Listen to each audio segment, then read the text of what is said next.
Hello everyone, my self is समी। आप देख रहे हैं समी थ्री कॉर्नर। आज हम आपके लिए लेके आए हैं क्लास 10 का एक नया चैप्टर, हिस्ट्री का, नेशनलिज्म इन इंडिया, भारत में राष्ट्रवाद। बहुत ही इंटरेस्टिंग, बहुत ही इंफॉर्मेटिव ये चैप्टर होने वाला है परीक्षा की दृष्टि से। बहुत देखते रहिए, बहुत ही आसान और सरल भाषा के अंदर हमने इसको बना दिया है आपके लिए। भारत में राष्ट्रवाद, नेशनलिज्म इन इंडिया। हम शुरू करते हैं इंट्रोडक्टरी वीडियो के अंदर। क्या क्या आपको जो है इस चैप्टर के अंदर पढ़ाने वाले हैं, बताने वाले हैं, समझाने वाले हैं।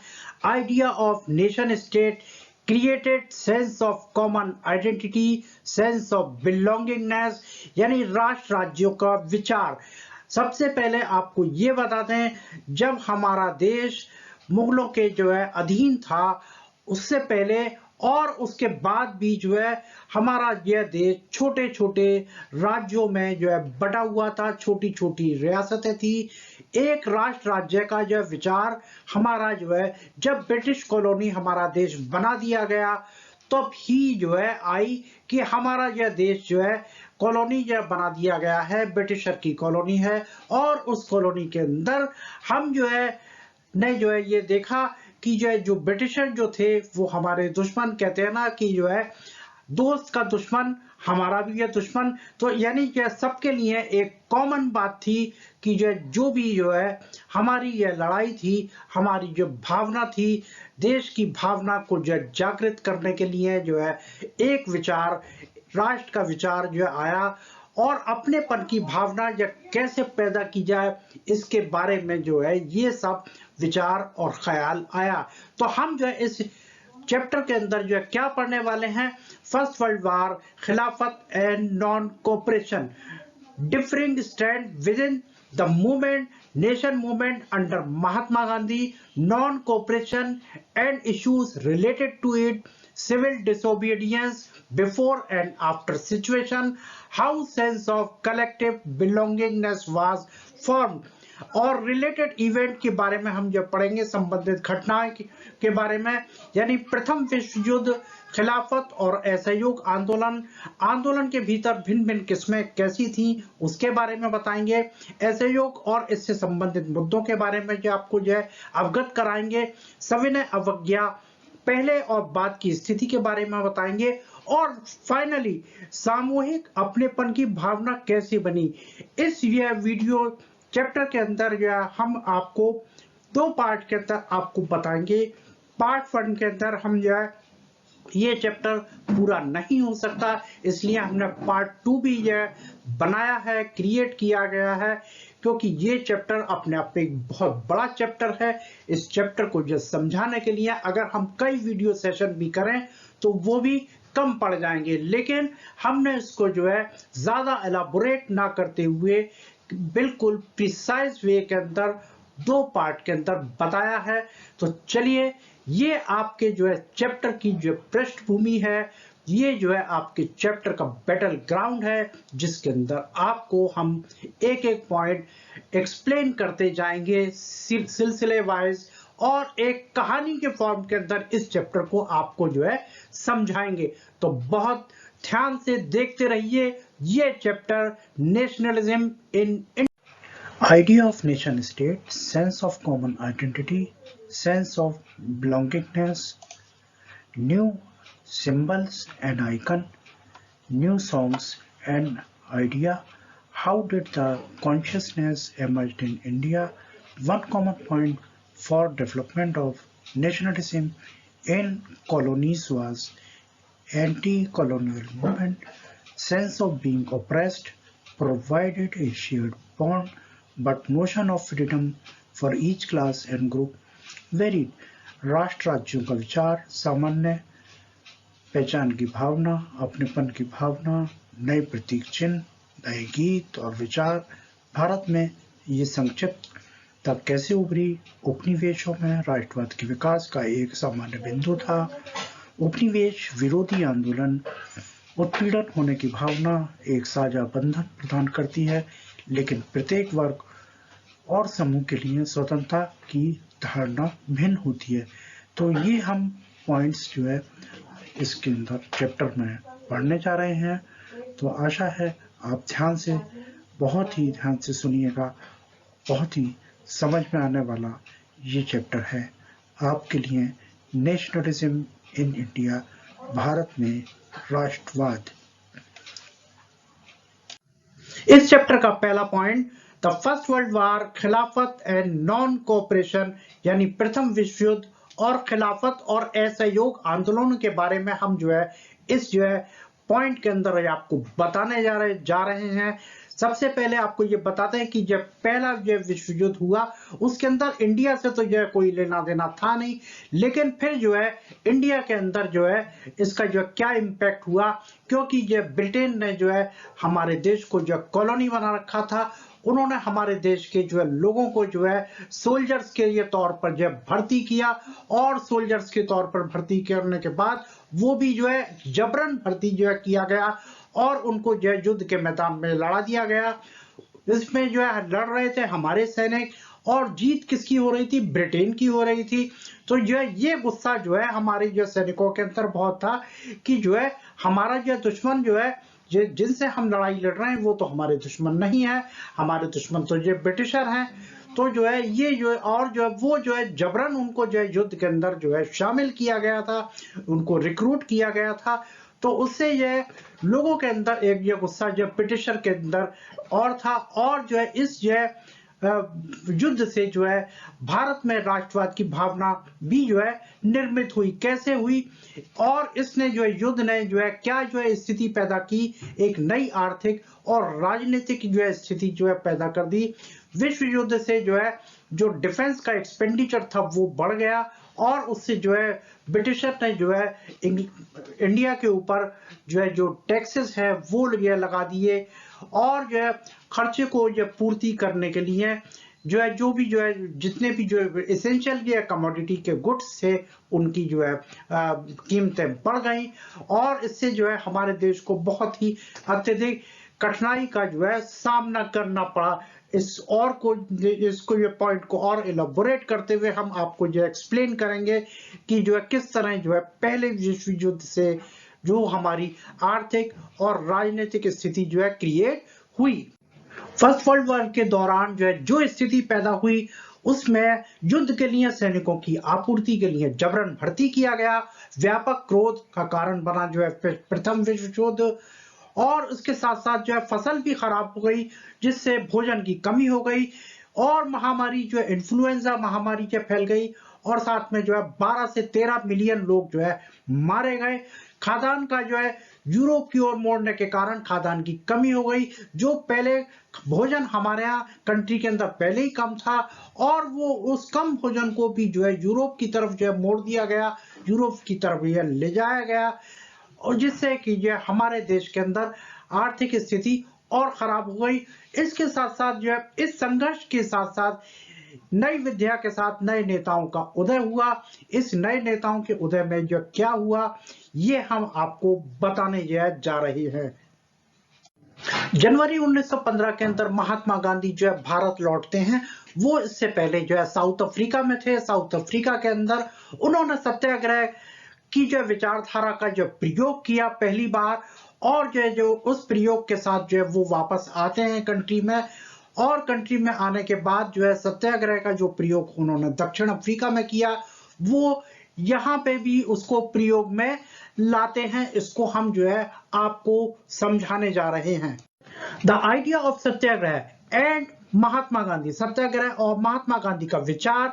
सत्याग्रह क्या होता है? यानी सत्य के लिए आग्रह करना। The idea of satyagraha emphasize the power of truth and the need to search of truth. Philosophy इसके पीछे क्या थी? If the cause was true, if the struggle was against injustice, then physical force was not necessary to fight the oppressor without seeking vengeance or bring aggressive. Satyagrahi could win the battle through non-violence. यानी सत्याग्रह यानी सत्य plus आग्रह। सत्याग्रह के विचार ने सत्य की शक्ति और सत्य की खोज की आवश्यकता पर बल दिया। फिलॉसफी इसके क्या कारण थी? यदि कारण सत्य था, यदि संघर्ष अन्याय के लिए विरोध था, तो अत्याचारी से लड़ने के लिए शारीरिक बल की आवश्यकता नहीं थी। प्रतिरोध लेने या आक्रामक होते हुए बिना सत्याग्रही अहिंसा के माध्यम से लड़ाई जीत सकता था। तो यानी ये सत्याग्रह की विचारधारा को गांधी जी ने अपने देश पे प्रयोग किया और इस विचारधारा का यानी क्या असर हुआ, ये हम आपको इलाबोरेट करने जा रहे हैं। सत्याग्रह के अंदर क्या होता है, यानी देशव्यापी या उस पर्टिकुलर रीजन के अंदर या कुछ प्रदेश के अंदर हड़ताल का या अनशन पर बैठ जाना बिना किसी हिंसा के ये विचारधारा सबसे पहले चंपारण बिहार के अंदर प्रयोग की गई। वहां पे जो किसानों के बीच में एक दमनकारी ये नीति चल रही थी और वो थी यानी नील की खेती करने के लिए ब्रिटिशर यहाँ पे उनको कोशिश कर रहे थे कि उनके ऊपर दबाव डाला जा रहा था कि वो नील की खेती के अलावा और कोई खेती ना करें, और नील की खेती से उनके किसानों को अगली फसल लेने में बहुत ही परेशानी और कठिनाई होती थी, क्योंकि नील की खेती से उनकी खेतों की उपजाऊ शक्ति है वो खत्म हो जाती थी। इसके बाद बिहार में चंपारण के बाद गुजरात के खेड़ा जिला में 1917 में यह दूसरा सत्याग्रह हुआ। वहां पे फसल खराब होने और प्लेग की महामारी से प्रभावित किसानों के लिए गांधी जी ने यह सत्याग्रह का प्रयोग किया। इसके बाद 1918 में महात्मा गांधी ने कपास मिल श्रमिकों के बीच सत्याग्रह आंदोलन आयोजित करने के लिए अहमदाबाद गए। यानी अब आपको याद होना चाहिए बिल्कुल कि गांधी जी ने सत्याग्रह के 3 प्रयोग हमारे कंट्री में किए, और वो कौन कौन से थे ये आपको डेट्स भी आपको याद होनी चाहिए, और कौन सी स्टेट या कौन सी जगह पे हुए ये भी पता होना चाहिए। हम आपको एक एक करके आपको बताते जा रहे हैं। सत्याग्रह के ये 3 प्रयोग हुए। चंपारण बिहार में 1917, खेड़ा डिस्ट्रिक्ट गुजरात 1917, अहमदाबाद 1918। इस तरह टोटल 3 सत्याग्रह आपको याद रखने हैं, जगह के साथ और ईयर के साथ आपको अच्छे से समझ में आ गया होगा। 1917 में 2 सत्याग्रह, चंपारण बिहार में, खेड़ा डिस्ट्रिक्ट गुजरात में और अहमदाबाद 1918 में। बिल्कुल अच्छे से क्लियर हो गया। सत्याग्रह के 3 एक्सपेरिमेंट शुरू में जो हुए वो आपके सामने बता दिए गए। अब देखिए सत्याग्रह को कुचलने के लिए ब्रिटिशर ने जो क्या कदम उठाए। उन्होंने एक रॉलेट एक्ट यहाँ पे मतलब लागू किया। और ये रॉलेट एक्ट क्या था? रॉलेट एक्ट 1919 में इंपीरियल लेजिस्लेटिव काउंसिल के माध्यम से पारित हुआ। इसमें भारतीयों की कोई सदस्यता नहीं थी, भारतीय सदस्यों का विरोध हुआ, और इस अधिनियम के तहत सरकार को राजनीतिक गतिविधियों को दबाने के लिए भारी शक्तियां प्रदान की गई। राजनीतिक बंदियों को बिना मुकदमे के 2 साल तक हिरासत में रखने की अनुमति दी। यानी जो सत्याग्रह के जगह जगह आंदोलन चल रहे थे और वो सफल भी हो रहे थे, उनको कुचलने के लिए, उनको खत्म करने के लिए ब्रिटिशर के पास एक रॉलेट एक्ट आया। और इस रॉलेट एक्ट में यानी जितने भी राजनीतिक बंदियों को बिना मुकदमे 2 साल तक हिरासत में रखने की अनुमति थी। तो इस तरह हम रॉलेट एक्ट और इसके बारे में और भी एलाबोरेट करेंगे कि सत्याग्रहियों को कैसे कुचलने के लिए सरकार ने यानी ब्रिटेन के सरकार ने भारतीयों पे क्या क्या जुल्म ढाए, वो हम आपको एक एक करके बताते जाएंगे, जिससे कि राष्ट्रवाद की भावना यानी कैसे उत्पन्न हुई, कैसे प्रेरित हुई, कैसा हमारा देश में राष्ट्रवाद का उदय हुआ। ये धीरे धीरे सारे घटना चक्र से हम आपको बताते जा रहे हैं।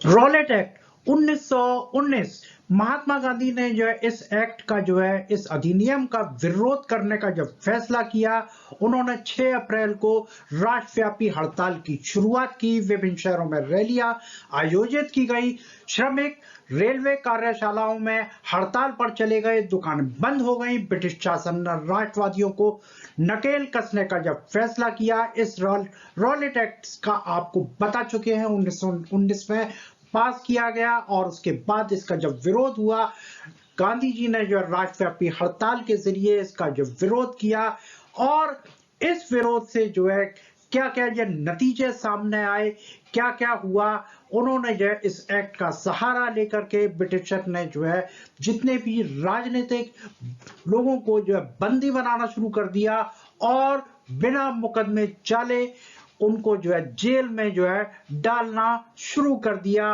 और गांधी जी ने इस रॉलेट एक्ट का जो है भरपूर विरोध किया, राष्ट्रव्यापी हड़ताल शुरू हो गई सत्याग्रह के माध्यम से।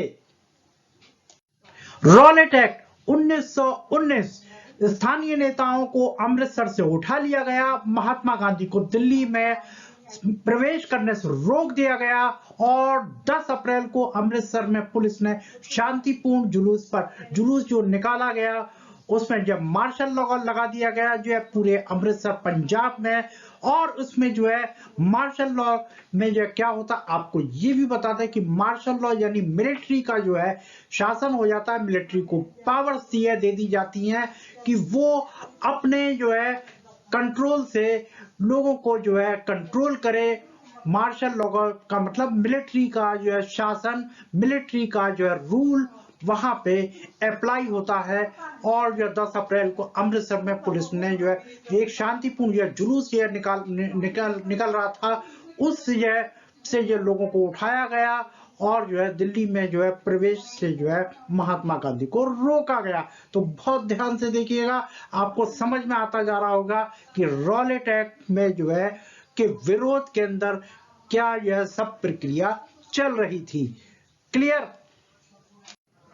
जलियांवाला बाग मैसाक्रे 13 अप्रैल 1919 large crowd gathered the enclosed ground of Jallianwala Bagh in Amritsar. Many villagers were unaware of the martial law that had been imposed. Some came to protest against government new repressive measure, while some come to attend the annual Baisakhi fair.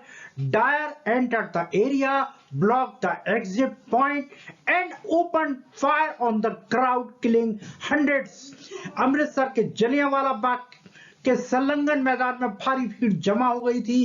कई ग्रामीण उस martial law से जो है अनजान थे, जो लागू किया गया था। उनको पता नहीं था कि मार्शल लॉ लगा हुआ है, लोगों को इकट्ठा होने की परमिशन नहीं है। लोग जो है बैसाखी के जो है मेले में शामिल होने के लिए आए थे, जो कि जो है वार्षिक मेला जो है लगता था।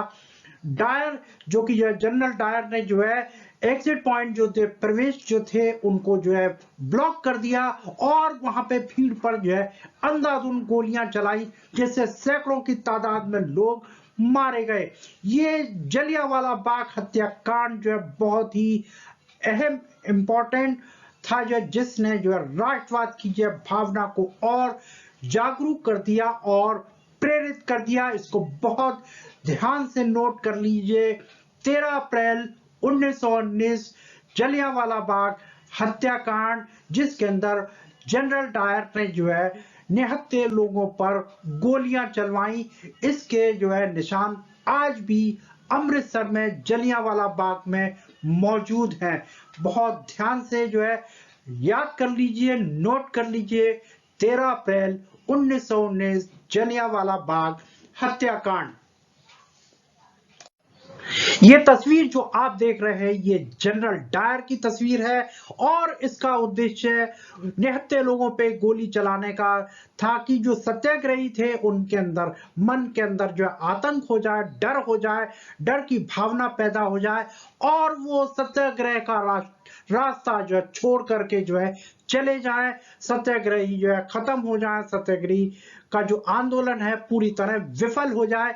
लेकिन लोगों की ये भावना जो है मरने के बाद भी खत्म नहीं हुई और इससे देश के अंदर और भी तादाद के अंदर जो है इस भावना का उजागर हुआ और ये सत्याग्रही को का जो कुचलने का जो प्रयास जनरल डायर ने किया, लोगों में डर पैदा करने के लिए किया। इस तस्वीर को आप ध्यान से देख लीजिए, ये है जनरल डायर।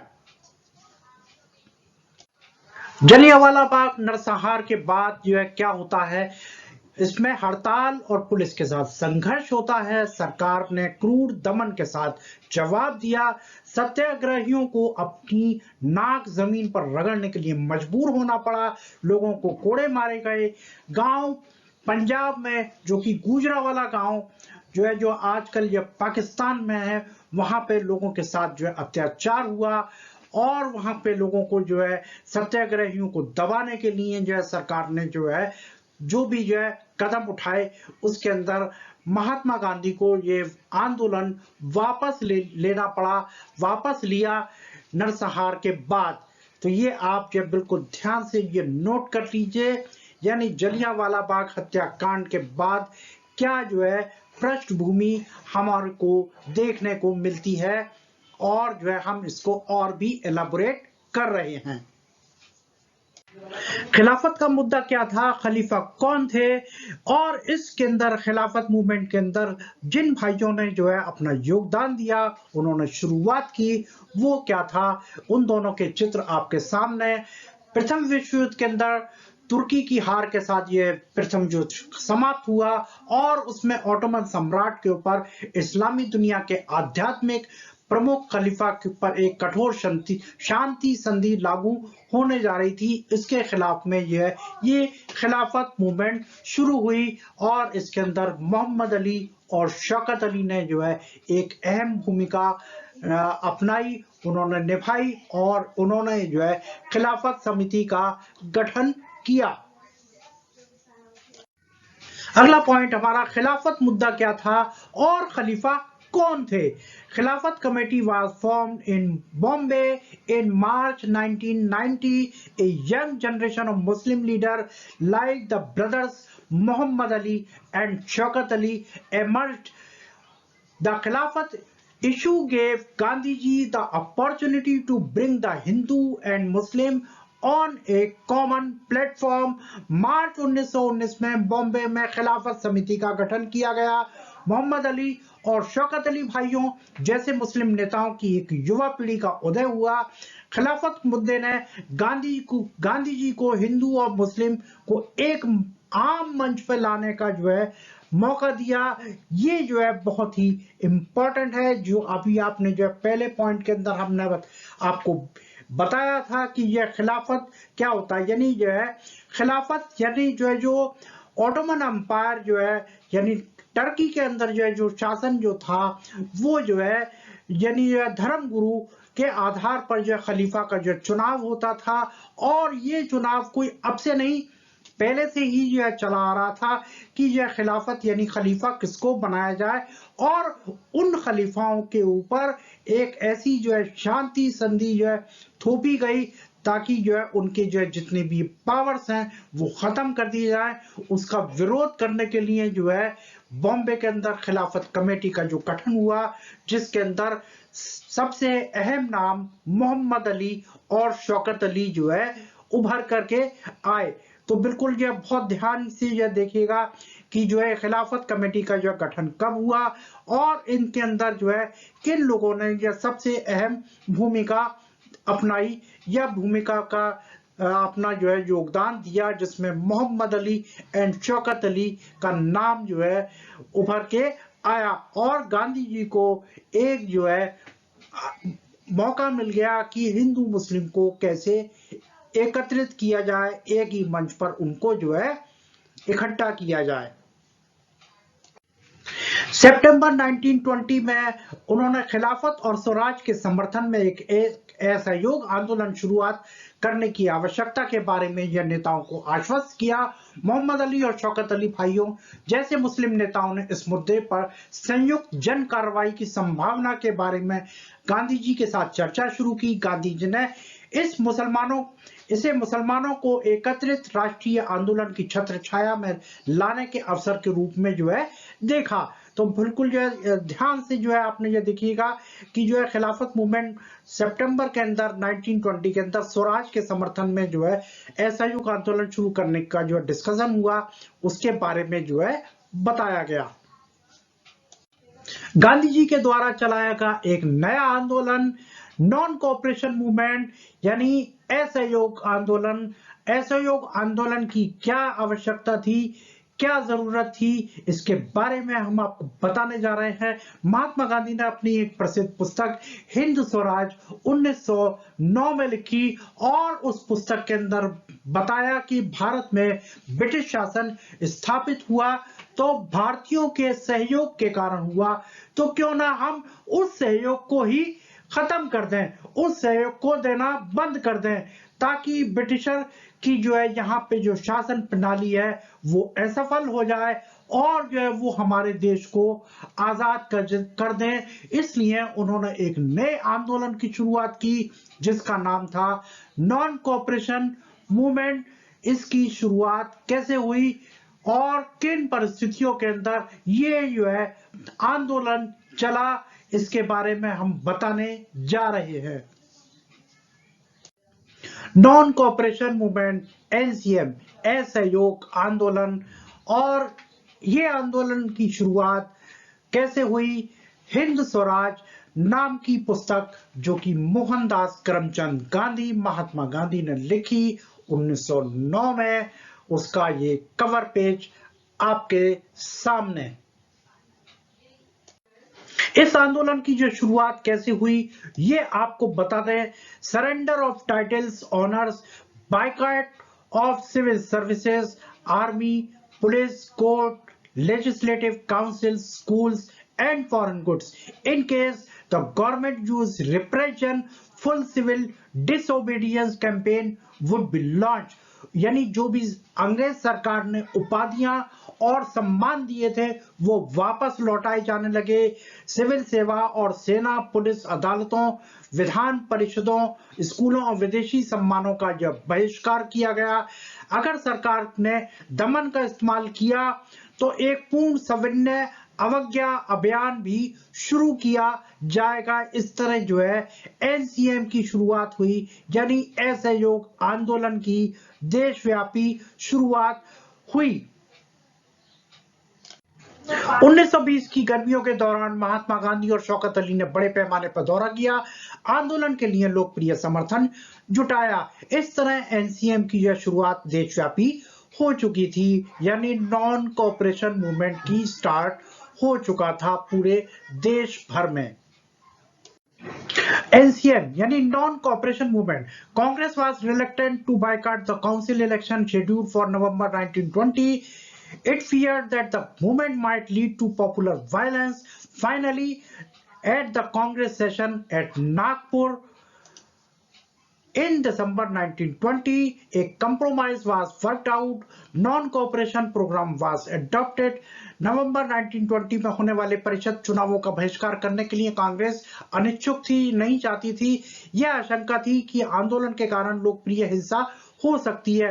अंततः दिसंबर 1920 में नागपुर में कांग्रेस के अधिवेशन में एक समझौता हुआ और असहयोग कार्यक्रम को अपनाया गया। असहयोग आंदोलन की शुरुआत के लिए मंजूरी हो गई।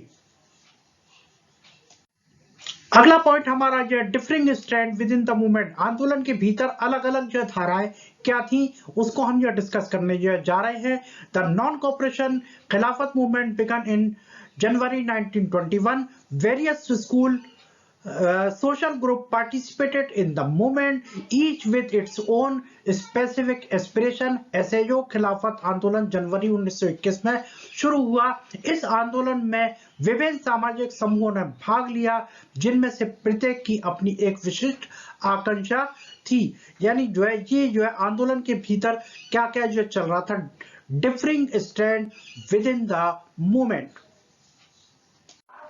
इस आंदोलन की जो शुरुआत जो है कैसे हुई उसके बारे में हम आपको बताने जा रहे हैं। मध्य वर्ग की भागीदारी से जो ये आंदोलन शुरू हुआ।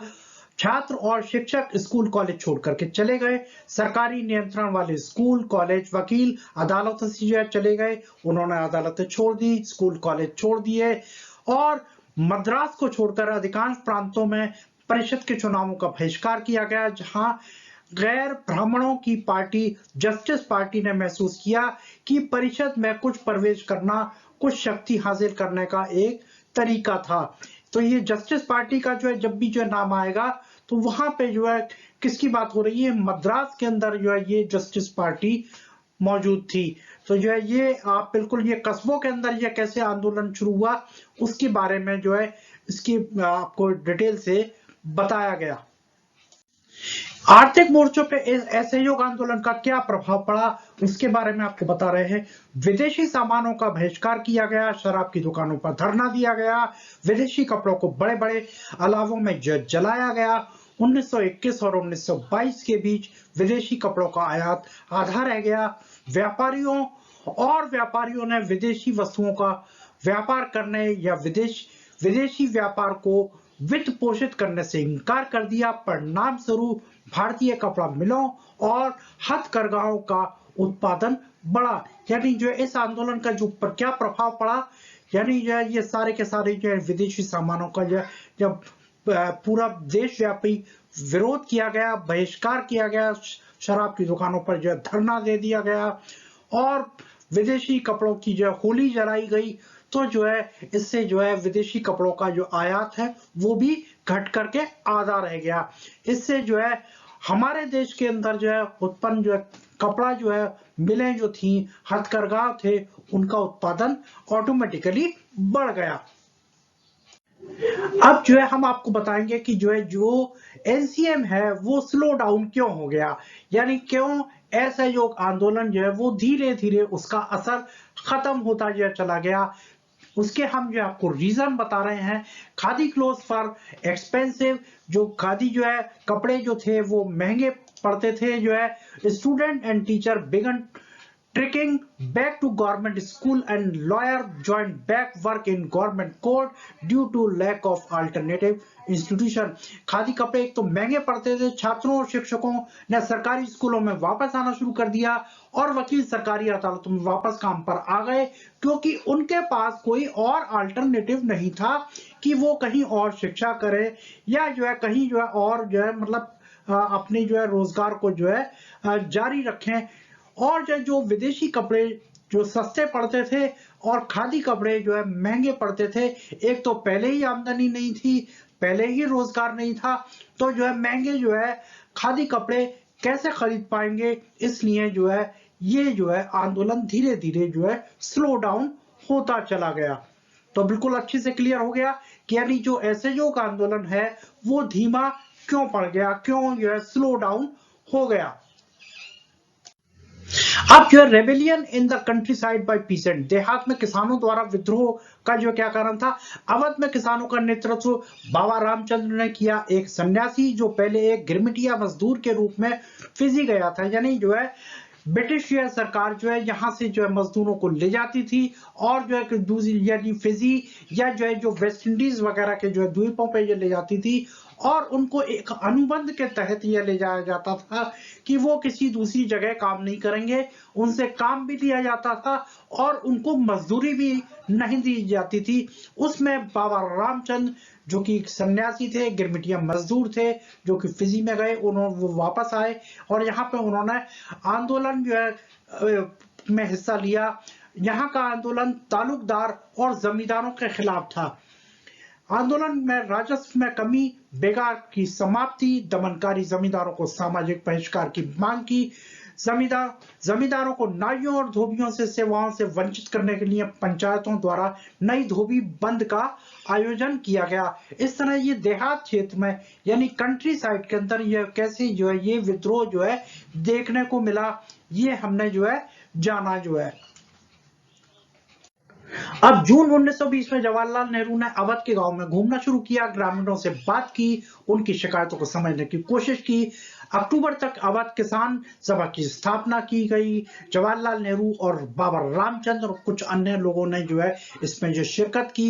एक महीने के भीतर भीतर क्षेत्र के आसपास के गांव में से 300 अधिक शाखाएं स्थापित हो गई। हालांकि इस रूप में जो विकास हुआ वो कांग्रेस उस नेतृत्व से नाखुश था जो है। तो यानी जो है जो देहात क्षेत्र के अंदर जो किसानों का जो विद्रोह देखने को मिला वो जो है जून 1920 में जो है जवाहरलाल नेहरू के अवध घूमने के दौरान जो है ये हालात जो है सामने आए और उजागर हुए। एनसीएम के विफलता के क्या कारण थे उसके बारे में हम जो जानेंगे। जो तालुकदार और व्यापारी थे उनके घरों पे हमले हुए, बाजारों को लूट लिया गया, अनाज के जमाखोरों को पर कब्जा कर लिया गया। स्थानीय नेताओं ने किसानों को बताया कि गांधी जी ने घोषणा की थी कि कोई भी कर नहीं देना और भूमि को गरीबों के बीच में वितरित किया जाना है। सभी कार्यों और आकांक्षाओं को मंजूरी देने के लिए महात्मा गांधी का नाम लिया जा रहा था। तो यानी ये विफलता के कारण जो है हम जो है इसके अंदर जो है जान रहे हैं कि जो है ये जो है आंदोलन विफल क्यों हो गया। अब हम बात करेंगे जो है आंध्र प्रदेश के अंदर जो है गुडेम हिल्स की बात करेंगे। वहां पे जो है जो गुरिल्ला जो है जो शुरू हुआ उसकी जो शुरुआत कैसे हुई। 1920 के दशक की शुरुआत में उग्रवादी गुरिल्ला आंदोलन फैला। औपनिवेशिक सरकार ने बड़े वन क्षेत्रों को बंद कर दिया था जिससे लोगों को जंगलों में प्रवेश करने से रोका जा सके। उनकी आजीविका प्रभावित हुई, लेकिन उन्होंने महसूस किया कि उनके पारंपरिक अधिकारों से वंचित किया जा रहा है। लोग सड़क निर्माण के लिए जबरन भिखारी का काम करते करते थक गए थे। तो यानी आंध्र प्रदेश के अंदर गुडेम हिल्स ये बहुत ही इम्पोर्टेंट और अहम है, इसको याद रखिएगा। गुडेम हिल कहाँ पे है? आंध्र प्रदेश के अंदर जो है इसका जो जिक्र जो है अक्सर एमसीक्यू और स्मॉल आंसर के अंदर भी आता है। गुडेम हिल्स के अंदर अलूरी सीताराम राजू का नाम जो है अहम है। इसमें दावा किया जाता था उसके पास कई इस तरह की विशेष शक्तियों का जो उसने यह दावा किया। विद्रोहियों ने घोषणा की कि वो भगवान का एक अवतार था। लोगों को खादी पहनने और शराब छोड़ने के लिए उसने राजी किया, लेकिन साथ ही उन्होंने जोर देकर कहा भारत केवल बल के प्रयोग से ही आजाद हो सकता है, अहिंसा से नहीं। उसने कहा कि जो है अहिंसा के द्वारा हम जो है सब कुछ प्राप्त कर लें, ऐसा संभव नहीं है। ये था अलूरी सीताराम राजू का कहना। ये चित्र आपके सामने दिखाई दे रहा है। बाद में अंग्रेजों ने से ये पेड़ पर जो टांग करके गोली मार दी वो भी आपको हम बताएंगे। Alluri Sitaram Raju was captured and executed in 1924 and over time become folk hero. यानी गुडेम विद्रोहियों ने थानों पे हमला किया, ब्रिटिश अधिकारियों को मारने का प्रयास किया, स्वराज प्राप्त करने के लिए गुरिल्ला युद्ध किया। राजू को 1924 में पकड़ लिया गया और मार डाला गया और एक समय के साथ जो है वो एक लोकनायक बन चुका था। तो यानी जो है ये आप यह देख रहे हैं ये बहुत ही इंपॉर्टेंट जो पॉइंट है। अलूरी सीताराम राजू जो कि गुडेम हिल्स का एक हीरो था, एक नायक था और 1924 में जो है अंग्रेजों द्वारा मार दिया गया। अंग्रेजों ने पेड़ से बांध करके उसको गोली मार दी। आंध्र प्रदेश के बाद हम बात करते हैं अपने नॉर्थ ईस्ट या राज्यों का, जिसके अंदर असम का नाम जो है बिल्कुल अहम है, बहुत ही इंपॉर्टेंट है। असम के अंदर जो चाय के जो बागान है, बागानों के अंदर जो स्वराज का जो है जो चर्चा चली उसका जो है वो मतलब आपको जो देखने को मिला। उसमें कहते हैं ना स्वराज इन प्लांटेशन, बागानों में Swaraj. For plantation worker in Assam freedom mean the right to move freely. Assam में बागानों श्रमिकों के लिए स्वतंत्रता का अर्थ स्वतंत्र रूप से घूमने का अधिकार था। इसका मतलब था उस गांव के साथ संबंध बनाए रखना था जहां से वो आए थे। 1859 के अंतर्देशीय प्रवासन अधिनियम के तहत बागानों बागान श्रमिकों को बिना अनुमति के चाय के बागानों को छोड़ने की अनुमति नहीं थी। यह जो चाय के बागान हैं 1859 के अंदर एक कानून बना दिया गया था ब्रिटिश सरकार में कि वो बिना परमिशन के जो है वहां उनको जो छोड़ करके नहीं जा सकते। तो इस जो है स्वराज के अंदर जो बागानों का जो है क्या रोल था, बागान के अंदर स्वराज कैसे वहां तक जो पहुंचा, इसके बारे में हमने आपको बताया। स्वराज इन प्लांटेशन, बागानों में स्वराज। जब उन्होंने असहयोग आंदोलन के बारे में सुना तो हजारों कार्यकर्ताओं ने अधिकारियों की अवहेलना की, वृक्षारोपण जो है छोड़ करके जो है घर चले गए।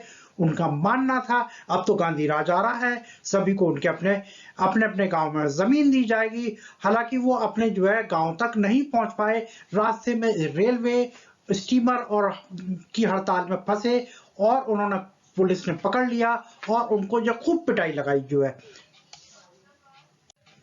पार्ट 1 का अब तक का जो समअप हम आपको जो करने जा रहे हैं, सारांश के अंदर हम जो देख रहे हैं कि vision of this movement not defined by the Congress programme, term Swaraj was interrupted in their own way, imagining to time when all suffering from all troubles would be covered. Yet when the tribals chanted Gandhiji's name and raised slogans demanding Swatantra Bharat, they were also emotionally relating to an all India agitation when they acted in the name of Mahatma Gandhi or linked their movement to that Congress. They were identifying with the movement which went beyond the limits of their immediate locality. इन आंदोलनों की दृष्टि से कांग्रेस के कार्यक्रम द्वारा प्रभाषित नहीं किया जा सकता। स्वराज शब्द की व्याख्या अपने तरीके से की गई थी, यह कल्पना करते हुए कि यह एक ऐसा समय है जब सभी दुख और सभी परेशानियां कवर हो जाएंगी। फिर भी जब आदिवासियों ने गांधी जी के नाम का जाप किया, स्वतंत्र भारत की मांग के नारे लगाए, तो वो भी भावनात्मक रूप से अखिल भारतीय आंदोलन से संबंधित थे। जब उन्होंने महात्मा गांधी के नाम का जाप किया या अपने आंदोलन को कांग्रेस से जोड़ा, तो वो एक ऐसे आंदोलन के साथ अपनी पहचान बना रहे थे जो स्थानीय स्तर पर उनके तत्काल की सीमा से परे था। तो अब तक आपने जो हमने आंदोलनों का जो जिक्र किया, उसके अंदर गांधी जी के जो है हमने सत्याग्रह का जो है यह जिक्र किया, इसके बाद असहयोग आंदोलन का जो है जिक्र किया और इसके बाद स्वराज का जो है ये जिक्र किया। तो यानी आप देख रहे हैं कि हम जो है इस पार्ट 1 को जो है अब हम यही फिनिश करने जो है जा रहे हैं और हम पार्ट 2 के अंदर इस चैप्टर को कंटिन्यू करेंगे। तब तक के लिए आप जो है हम जो है इसको चैप्टर को जो है यहीं पे फिनिश कर रहे हैं, फिनिश करते हैं। Student, part 1 has been completed. Thanks for watching and wait for part 2. यानी पार्ट 1 हमारा कंप्लीट हो गया। अभी तक हमने गांधी जी के जो है आंदोलनों के जो है बारे में जो है पढ़ा, जिसके अंदर जो है सबसे पहले सत्याग्रह, इसके बाद असहयोग आंदोलन कैसे फीका पड़ा, इसके बारे में जो है पढ़ा और जो है सत्याग्रह उन्होंने जो कैसे जो है रवैया अपनाया और जो है उस आंदोलन के ये चलते हुए उस आंदोलन को वापस लेना पड़ा। इसके बाद अगली घटना हम जो है चौरी चौरा की से जो शुरू करेंगे, जो हमारी पार्ट 2 के अंदर जो है हम जो शुरू करने जा रहे हैं। आपको बता दें कि ये चैप्टर एक अपने आप में एक बड़ा चैप्टर है और इस चैप्टर के अगर जो हम जो शुरू करें तो यह कई जो है सीक्वेंस जो है बन सकते हैं, लेकिन फिर भी हमने जो है इसको जो 2 पार्ट के अंदर जो है इसको लिमिट किया है। तो till then, thank you very much for watching and understanding this part 1 nationalism in India, Bharat में राष्ट्रवाद का उदय।